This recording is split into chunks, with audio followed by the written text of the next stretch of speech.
Good morning everyone, welcome back to GK today.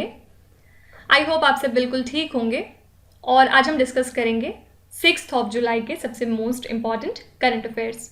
अच्छा, कल थोड़ा सा वॉइस का इशू था। आई गेस बहुत सारे लोग बोल रहे थे कि वॉइस क्लियर नहीं है या फिर सेंटेंस के एंड में उनको वॉइस क्लियर नहीं आती। तो आज मैं कोशिश करूँगी थोड़ा सा उसको इम्प्रूव करने की। तो प्लीज़ आप कमेंट्स में बताइएगा कि वो चीज़ क्या ठीक हो गई है या फिर नहीं। एक्चुअली जहाँ पे सेंटेंस ब्रेक होता है वहाँ पे ऑटोमेटिकली वॉइस स्लो हो जाती है, लेकिन फिर भी मैं थोड़ा सा कोशिश करती हूँ उसको ठीक करने का। ओके, चलिए अपना सेशन हम स्टार्ट कर लेते हैं। फर्स्ट क्वेश्चन है, which city is the host of international conference on green hydrogen? कौन सा शहर ग्रीन हाइड्रोजन पर अंतर्राष्ट्रीय सम्मेलन का मेजबान है? तो ये जो इंटरनेशनल कॉन्फ्रेंस है ग्रीन हाइड्रोजन के ऊपर, ये नई दिल्ली में हो रही है, फिलहाल चल रही है। 5 से लेकर 7 जुलाई तक के लिए शेड्यूल किया गया था। इस कॉन्फ्रेंस का ऑब्जेक्टिव क्या था? एक comprehensive green hydrogen ecosystem establish करना, साथ ही प्रोग्रेस को एक्सेलरेट करना towards global decarbonisation goals, green hydrogen के पोटेंशियल को लेवरेज करके। ठीक है, तो बस सिंपली याद रखिएगा कि इस कॉन्फ्रेंस के लिए होस्ट सिटी थी नई दिल्ली। ठीक है, देखिए मैंने आपको बहुत बार बताया है कि अगर आप वनडे एग्जाम की तैयारी कर रहे हैं तो आपको कभी भी बहुत ज़्यादा डिटेल में जाने की ज़रूरत नहीं है। अगर कोई कॉन्फ्रेंस हुई है तो उससे आपको सिर्फ वेन्यू पूछा जाएगा। अगर कोई रिपोर्ट रिलीज़ हुई है तो सिर्फ आपसे ये पूछा जाएगा कि वो रिपोर्ट किस ऑर्गेनाइजेशन या फिर किस इंस्टीट्यूशन ने जारी करी है। ये कभी भी आपसे नहीं पूछा जाएगा कि इस रिपोर्ट के अंदर क्या था, उसको एलॉबरेट करिए। ठीक है, या उस रिपोर्ट के अंदर कोई इंपॉर्टेंट फैक्ट एंड फिगर है तो वो भी यूजुअली नहीं पूछा जाता है। बहुत ही रेयर केस में ऐसे क्वेश्चन आते हैं। तो आप बस टू द पॉइंट रहिए। और इसके अलावा आई होप कि आप अपने नोट्स भी साथ साथ बना के चल रहे होंगे। मैंने आपको बहुत बार समझाया है कि कैसे नोट्स बनाने हैं। फॉर एग्जांपल आपने एक कॉपी ली, उसके बाद एक टॉपिक आपने यहाँ पे डाला रिसेंट अपॉइंटमेंट्स। ठीक है, अब उसके बाद आप इसमें 5 पेज एटलीस्ट छोड़ दीजिए, 5 पेजेस। ठीक है, सेकेंड टॉपिक आप डालेंगे इसमें रैंक्स एंड इंडिसेस का, फिर अगेन 5 पेजेस छोड़िए। इसके बाद जो भी आपको इंपॉर्टेंट कैटेगरीज याद आती हैं उनको आप लिख सकते हैं। फॉर एग्जांपल आपने लिखा स्पोर्ट रिलेटेड करंट अफेयर्स। ठीक है, फिर आपने लिखा इंपॉर्टेंट वेन्यूज़, इसके अलावा आपने लिखा इंपॉर्टेंट कंट्रीज़ जो कि न्यूज़ में थी। इस तरह से आप 5-5 पेज छोड़ के एक अपना कॉपी बना सकते हैं और उसमें आप क्या करिए, हर महीने के या 1 या 2 महीने के करंट अफेयर्स आराम से इन 5 पेजेस में आ जाएंगे। तो आप उनको सेपरेट करके लिख सकते हैं जिससे कि आपको रिवाइज करने में काफ़ी आसानी रहेगी। ठीक है, फॉर एग्जाम्पल ये क्वेश्चन यहाँ पे आपको जैसे ही विजिबल होता है, आप अपनी नोट्स की कॉपी खोलिए, वहाँ पे डालिए international conference on green hydrogen और वेन्यू में लिख दीजिए नई दिल्ली। बस इससे ज़्यादा आपसे कुछ भी नहीं पूछा जाएगा। ठीक है, और ये सारी चीज़ें जो यहाँ पे एक्स्ट्रा लिखी जाती हैं वो सिर्फ और सिर्फ आपके एक्सप्लेनेशन के लिए या फिर आपको समझाने के लिए ही बताई जाती हैं। एग्जाम में इससे ज़्यादा और कुछ नहीं आने वाला है। तो अगर आप कोई और हेल्प चाहते हैं रिलेटेड टू आपके नोट्स तो आप वो कमेंट में बता सकते हैं और जितनी हेल्प पॉसिबल हो सकी वो हम अपनी साइड से करने की कोशिश करेंगे। चलिए वापस टॉपिक पे आते हैं। यहाँ पे एक और क्वेश्चन है जो होस्ट इन कॉन्फ्रेंसेस का है। आपसे पूछा जा सकता है कि कौन सी कंट्री होस्ट है वर्ल्ड माइनिंग कांग्रेस 2023 के लिए। तो इसके लिए आंसर लिख लीजिएगा ऑस्ट्रेलिया। ठीक है, हमारी कोल के सेक्रेटरी कौन है? तो ये हैं अमृत लाल मीना और इन्होंने इनॉग्रेट किया इंडिया के पेविलियन को, जिसने कि फीचर किया एनएलसी इंडिया लिमिटेड को, कोल इंडिया लिमिटेड को और एनएमडीसी को। कहाँ पे? वर्ल्ड माइनिंग कांग्रेस 2023 में, जो कि हुई है ऑस्ट्रेलिया की ब्रिस्बेन सिटी में। ओके, और इस इवेंट से होगा क्या? डिफरेंट इंडस्ट्री लीडर्स, एक्सपर्ट और ऑर्गेनाइजेशंस को एक कॉमन प्लेटफॉर्म पे लाया जा रहा है फ्रॉम अराउंड द वर्ल्ड, ताकि वो अपनी नॉलेज को शेयर कर सकें in mining and power generation sector. Okay, तो बस सिंपली इस क्वेश्चन से आप क्या लिखेंगे अपने नोट्स में? वर्ल्ड माइनिंग कांग्रेस के लिए होस्ट कंट्री थी ऑस्ट्रेलिया। इसमें भी सिटी भी स्पेसिफिकली लिख लीजिएगा, ये है Brisbane city. Okay, next question है, which union ministry presented the inaugural report on critical minerals for India? किस केंद्रीय मंत्रालय ने भारत के लिए महत्वपूर्ण खनिज पर उद्घाटन रिपोर्ट प्रस्तुत करी है? क्वेश्चन से आपको समझ में आ गया होगा आंसर क्या होगा, मिनिस्ट्री ऑफ माइंस। और इसके मिनिस्टर हमारे कौन है? मिस्टर प्रहलाद जोशी। ठीक है, इन्होंने ऑफिशियली प्रेजेंट करी है क्रिटिकल मिनरल्स फॉर इंडिया की इनॉग्रल रिपोर्ट और इस रिपोर्ट को प्रिपेयर किया था एक टीम ऑफ एक्सपर्ट्स ने, जिनको कि अपॉइंट किया था इस मिनिस्ट्री ने। और इस लिस्ट में पहली बार इन्होंने कुछ कॉम्प्रिहेंसिव लिस्ट आइडेंटिफाई करी है क्रिटिकल मिनरल्स की, जिसमें इन्होंने रिक्वायरमेंट्स कंसीडर किए हैं डिफरेंट सेक्टर्स के, like defence, agriculture, energy, pharmaceutical, telecom etcetera. ठीक है, तो बस याद रखिएगा ये रिपोर्ट कौन जारी कर रहा है? तो आंसर है मिनिस्ट्री ऑफ माइंस, जिसके मिनिस्टर हैं प्रहलाद जोशी। एक और मिनिस्ट्री यहाँ पर आजकल न्यूज़ में है जो कि है ministry of fisheries animal husbandry and dairying. इसके मिनिस्टर कौन है? पुरुषोत्तम रुपाला। और हाल ही में इन्होंने लॉन्च किया है एक एप्लीकेशन जिसका नाम है रिपोर्ट फिश डिजीज़। ठीक है, इससे क्या होगा? तो ये एक तरह का सेंट्रलाइज्ड प्लेटफॉर्म है जो कि fish farmers, field level officers और फिश हेल्थ एक्सपर्ट्स को एक कॉमन प्लेटफॉर्म पे लेके आएगा या फिर एक तरह से इंटीग्रेट करेगा। याद रखिएगा, इस एप्लीकेशन को डेवलप किया है Indian Council of Agricultural Research ने under national surveillance programme for aquatic animal diseases. Okay, simply आपके एग्जाम में पूछा जा सकता है कि ये जो एप्लीकेशन है रिपोर्ट फिश डिजीज एप्लीकेशन, इसको किस मिनिस्ट्री ने लॉन्च किया है? तो आंसर है ministry of fisheries, animal husbandry and dairying. Next question है, विच स्टेट और the union territory hosted the Vitasta programme to spread its art, culture and literature? किस राज्य या फिर केंद्र शासित प्रदेश ने अपनी कला, संस्कृति और साहित्य के प्रसार के लिए वितस्ता कार्यक्रम की मेजबानी करी है? तो वितस्ता प्रोग्राम को कंडक्ट किया गया है जम्मू एंड कश्मीर के द्वारा और इसका एम है जो इस यूनियन टेरिटरी का आर्ट, कल्चर, लिटरेचर, क्राफ्ट या फिर क्यूजीन है उसको स्प्रेड करना पूरी कंट्री के अंदर डिफरेंट पार्ट्स में। ठीक है, और ये सीरीज ऑफ इवेंट्स हैं जिनको कि कमेंस किया गया था चेन्नई में और फाइनली इनको कंक्लूड किया गया है श्रीनगर में। ओके, इसके हेल्प से जो यूथ का इंटरेस्ट है वो बिल्ड करने की कोशिश करी जा रही है कि आप वाइब्रेंट कश्मीरी कल्चर को अंडरस्टैंड करिए। ओके, तो बस याद रखिएगा कि जम्मू एंड कश्मीर ने सेलिब्रेट किया इस वितस्ता प्रोग्राम को। पर्पस क्या था? अपने यहाँ पे जो आर्ट, कल्चर, क्राफ्ट और लिटरेचर है उसको प्रमोट करना। ओके, इसके अलावा कौन सी इंस्टीट्यूशन है जिसने हाल ही में अप्रूव किया है 6G विजन फ्रेमवर्क को? तो इसको ऑफिशियली अप्रूव किया है इंटरनेशनल टेलीकम्युनिकेशन यूनियन ने और डिपार्टमेंट ऑफ टेलीकम्युनिकेशन जो कि काम करती है अंडर मिनिस्ट्री ऑफ कम्युनिकेशन, जिसमें इन्होंने इंडिया को रिप्रेजेंट किया, ये एक इम्पॉर्टेंट रोल प्ले करता है इन फॉर्मुलेटिंग दिस फ्रेमवर्क। और प्राइम मिनिस्टर नरेंद्र मोदी ने रिलीज़ किया था इंडिया का 6G विजन जिसका नाम है भारत 6G विजन डॉक्यूमेंट। कब लॉन्च किया था? 23 मार्च 2023 को, अगर आपको याद हो तो। ठीक है, तो बस याद रखिएगा कि किस इंस्टीट्यूशन ने अप्रूव किया है 6G विजन फ्रेमवर्क को, तो ये है international telecommunication union. Which country has been removed from United nation general assembly security council children and armed conflict report? किस देश को UNGA सुरक्षा परिषद बाल और सशस्त्र संघर्ष रिपोर्ट से हटा दिया गया है? तो 2010 से इंडिया कंटिन्यू इस रिपोर्ट में इंक्लूडेड था कुछ और कंट्रीज़ के साथ लाइक बर्किना फासो, कैमरून और नाइजीरिया, पाकिस्तान, इसके अलावा फिलीपींस एट्सेट्रा।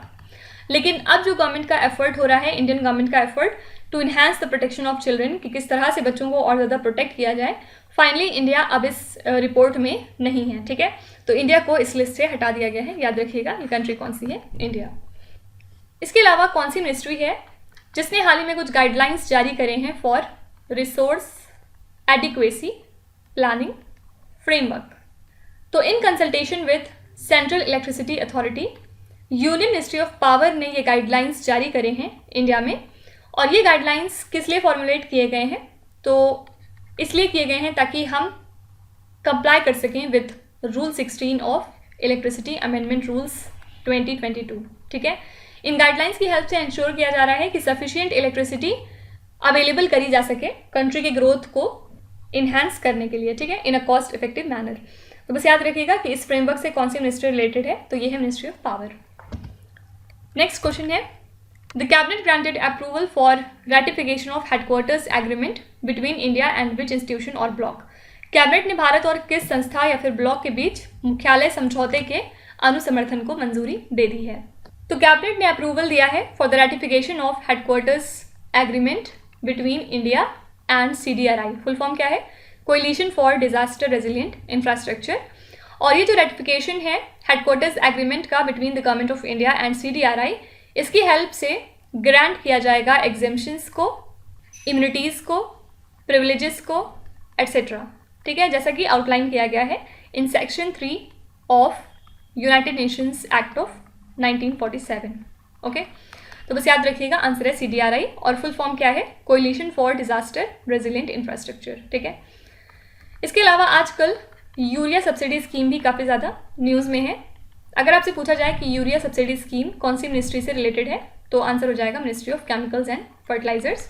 हाल ही में cabinet committee on economic affairs, जिसको कि चेयर करते हैं हमारे प्राइम मिनिस्टर नरेंद्र मोदी, इन्होंने अप्रूव किया है unique package of innovative schemes farmers के लिए, जिसकी लागत है 3,70,128 crore rupees.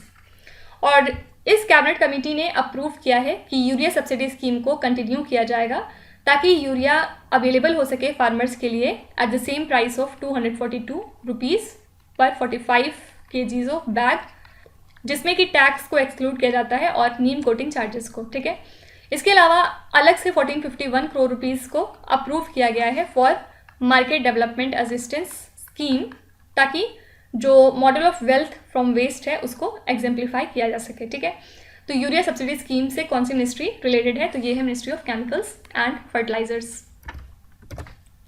Pregnant workers fairness act has been enacted in which country? गर्भवती श्रमिक निष्पक्षता अधिनियम किस देश में लागू किया गया है? तो ये एक्ट हाल ही में इनैक्ट हो चुका है यूएसए में, और इसके हेल्प से इंश्योर किया जा रहा है कि जो मिलियंस ऑफ प्रेग्नेंट वर्कर्स हैं इस कंट्री में वो बेनिफिट हो सकें फ्रॉम इन्हांस्ड सोशल प्रोटेक्शन। और इस लॉ में मैंडेट किया गया है कि जो कंपनी है उसको रीजनेबल अकोमोडेशन प्रोवाइड करना पड़ेगा to employees in the work place for the medical conditions जो कि रिलेटेड हैं इस पूरे जर्नी के दौरान, मीन्स प्रेगनेंसी से लेके पोस्टपार्टम रिकवरी तक। ठीक है, तो ये प्रेग्नेंट वर्कर्स फेयरनेस एक्ट को हाल ही में लागू किया गया है यूएसए में। ठीक है, फिर यूएसए एक वजह से और आजकल न्यूज़ में है, इसका नाम है मूविट। मूविट क्या चीज़ है? ये एक मैनेज्ड फाइल ट्रांसफ़र एप्लीकेशन है जो कि फाइनेंशियल सेक्टर में यूज़ किया जाता है to securely transfer large volumes of sensitive data between the system, ताकि आप ज़्यादा से ज़्यादा डेटा दो सिस्टम्स के बीच में अच्छे तरीके से सिक्योर तरीके से सेंड कर सकें। ठीक है, तो हाल ही में हैकर्स ने एक्सेस गेन कर लिया था to the personal data of more than 15.5 million individuals by exploiting this MOVEit file transfer tool. इस मूविट फाइल ट्रांसफ़र टूल को हैक करके इन्होंने ऐसा किया था और इसी वजह से ये आजकल न्यूज़ में था। ठीक है, और इसमें हैकर्स ने US department of health and human services को भी हैक कर लिया था। ठीक है, तो इसी वजह से मूविट आजकल काफ़ी ज़्यादा चर्चे में बना हुआ है, क्योंकि इस टूल को यूज़ करके हैकर्स ने पूरा का पूरा सिस्टम हैक किया बहुत सारे इंडिविजुअल्स का। तो आपको याद रखना है कि मूविट एक तरह का फाइल ट्रांसफ़र एप्लीकेशन है। ओके, नेक्स्ट क्वेश्चन है, which is the fourth country to sign the just energy transition partnership deal? Just energy transition partnership समझौते पर हस्ताक्षर करने वाला चौथा देश कौन सा है? और ये बहुत इंपॉर्टेंट क्वेश्चन है, इसको ज़रूर याद रखिएगा। आंसर हो जाएगा सेनेगल। सेनेगल चौथी कंट्री बन चुकी है जिसने just energy transition partnership deal पे साइन कर दिया है। इसके अलावा कौन से 3 कंट्रीज इसमें मौजूद हैं पहले से? साउथ अफ्रीका, इंडोनेशिया और वियतनाम। ठीक है, just energy transition partnership evolve हुई थी COP 26 के दौरान, मतलब जब 26th United nation climate change conference of the parties हो रही थी, और जिसके लिए वेन्यू क्या था? ग्लासगो, जो कि है स्कॉटलैंड कंट्री में।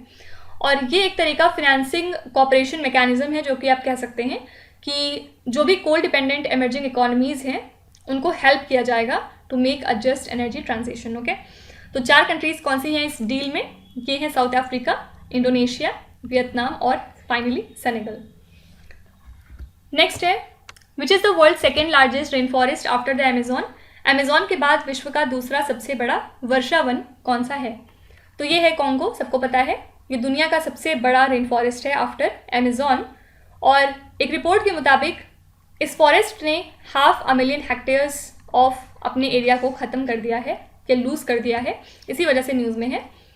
और टोटल ये 6 अफ्रीकन कंट्रीज़ में फैला हुआ है, जिसमें सबसे ज़्यादा एरिया इसका है डेमोक्रेटिक रिपब्लिक ऑफ कॉन्गो में। ठीक है, तो बस याद रखिएगा कि दूसरा सबसे बड़ा रेन फॉरेस्ट अमेजोन के बाद कौन सा है? तो ये है कॉन्गो।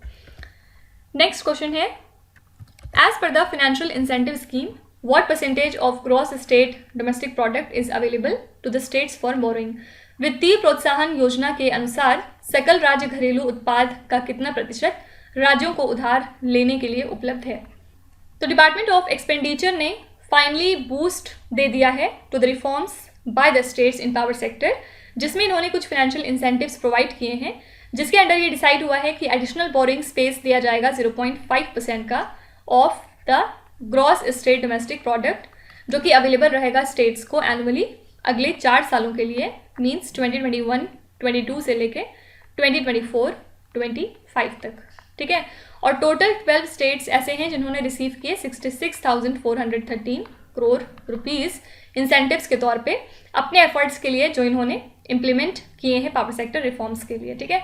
तो बस याद रखिएगा कितना परसेंटेज GSDP का अवेलेबल है स्टेट्स के लिए फॉर बोरोइंग पर्पस, तो ये है 0.5%।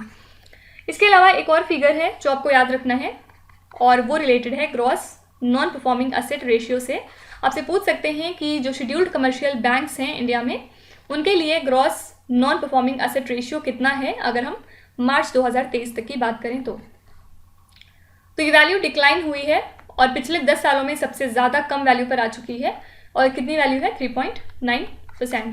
और ऐसा एक्सपेक्ट किया जा रहा है कि फर्दर ये अभी फॉल करेगी और 3.6% पे पहुंच जाएगी in the month of March 2024, ठीक है। रिजर्व बैंक ऑफ इंडिया ने ये प्रेडिक्ट किया है। तो बस आपको याद रखना है कि शेड्यूल्ड कमर्शियल बैंक्स के लिए gross non performing asset ratio कितना है, तो आंसर है 3.9%। लास्ट क्वेश्चन है, which union ministry hosted the Divya कला मेला फेयर? किस केंद्रीय मंत्रालय ने दिव्य कला मेले की मेजबानी करी है? तो दिव्य कला मेला हाल ही में ऑर्गेनाइज किया गया है जयपुर, राजस्थान में। और इस इवेंट के दौरान 100 दिव्यांग आर्टिजन्स या फिर आर्टिस्ट और एंटरप्रेन्योर्स डिफरेंट 20 स्टेट्स या फिर यूनियन टेरिटरीज से शोकेस कर रहे हैं अपने प्रोडक्ट्स को और स्किल्स को।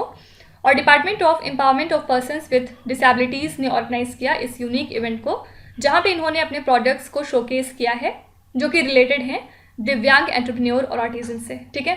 तो यहाँ पे आंसर हो जाएगा ministry of social justice and empowerment. जब भी कभी PWD की बात आएगी तो हमेशा याद रखिएगा उससे कौन सी मिनिस्ट्री रिलेटेड है, ministry of social justice and empowerment.